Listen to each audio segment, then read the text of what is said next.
The strange Italian song.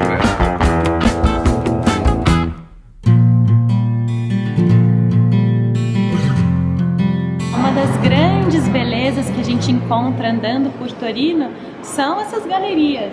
Aqui é uma dessas, a Galeria Umberto Primo. Aqui a gente encontra alguns restaurantes, muito comércio, é maravilhosa, tanto de dia quanto agora à noite. E ela é totalmente aberta, é uma passagem fundamental para os pedestres.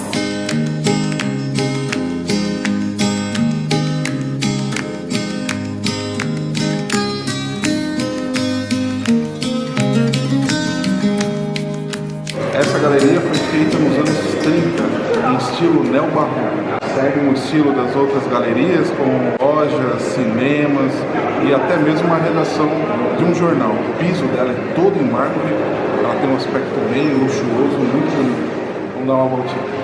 E o interessante é que a cidade de Torino ela é muito conhecida pelas grandes editoras, redações, pela tipografia. Então, eu como designer gráfica, eu fico muito interessada nesse aspecto. Ela é super ativa, gente, essa galeria. Além de lojas, café, cinema também, muito, muito linda. Normalmente as pessoas falam só da Galeria Vittorio Emanuele II em Milão, mas, gente, Torino também tem belas galerias.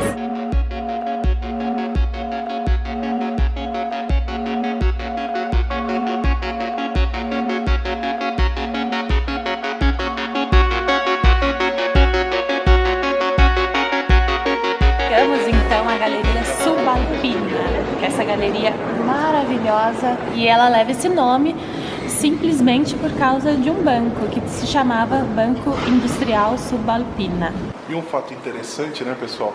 Várias empresas patrocinam alguns lugares, sejam lugares culturais ou até mesmo estações de metrô, de trem, complexos esportivos, naquela ação de marketing chamada Naming Rights. Eles querem que nós falemos o nome dessas empresas espontaneamente, né?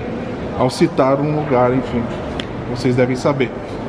E olha só, e muitas vezes esses lugares não pegam os naming rights porque a mídia evita citar os naming rights se não pagar ela. Essa galeria foi construída em 1800 e bolinha por esse banco alpino, e esse banco inclusive já faliu. Ainda hoje ele é citado, ou seja, é um case de sucesso, né, como os marqueteiros gostam de dizer. Estou falando tudo isso porque, como a Elisa disse, esse banco ele ajudou a construir aqui, ele construiu de fato essa galeria, que é uma das 3 galerias mais importantes aqui de Torino, e ela tem um conceito, como nós abordamos nas outras galerias, desse comércio misto. Nós temos livrarias, lojas de decoração, objetos, um cinema, um teatro e uma coisa que vocês já devem ter experimentado e conhecem. Aqui atrás nós temos essa cafeteria histórica chamada Baratti em Milano. Nesse local eles inventaram o cremino. O cacau estava muito caro e eles tinham que fazer alguma mistureba, podemos dizer assim, e criar alguma coisa que não levasse tanto cacau, mas que as pessoas ainda consumissem o chocolate.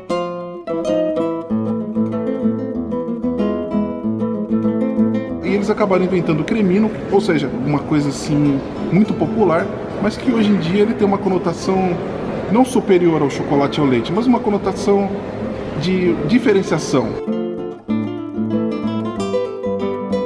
Estávamos em dúvida aqui se esse lugar era uma livraria, um antiquário. Descobrimos que são as duas coisas ao mesmo tempo.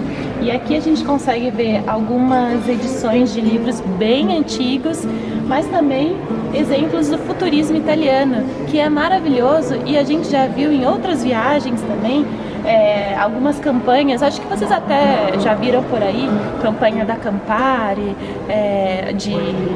da Fiat, empresas automobilísticas, sempre usaram essa chamada futurista, e é maravilhosa.